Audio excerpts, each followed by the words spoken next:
అనకాపల్లిలో 100 కోట్ల విలువైన ఆలయం భూములను ప్రైవేట్ వ్యక్తులకు కట్టబెడుతున్నారని ఆరోపించారు మాజీ మంత్రి గుడివాడ అమర్నాథ్.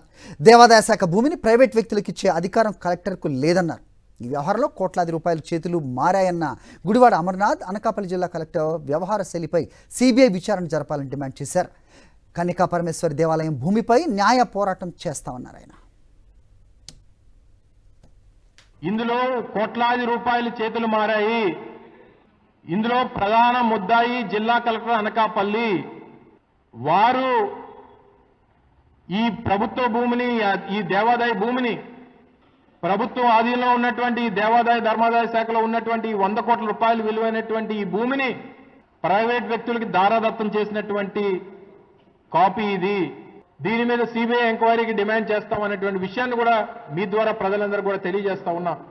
తప్పకుండా దీని మీద ప్రజలందరూ కూడా అప్రమత్తం అవ్వాలి. మీకున్నటువంటి భూములు, ప్రభుత్వం దగ్గర ఉన్న ప్రభుత్వ భూములు, దేవాదాయ ధర్మాదాయకు సంబంధించినటువంటి భూములు, జిల్లా మ్యాజిస్ట్రేట్ గా కస్టోడియన్ గా ఉండాల్సినటువంటి వ్యక్తి కంచే చేను మేసేటువంటి విధంగా ఈరోజు ఈ కార్యక్రమాలు చేస్తే ఇక సామాన్యుడి తాలూకా భూముల పరిస్థితి ఏంటి అనేటువంటి విషయాన్ని ఒక్కసారి ప్రజలందరూ కూడా గమనించాలని చెప్పి మరొకసారి మీ ద్వారా తెలియజేసుకుంటూ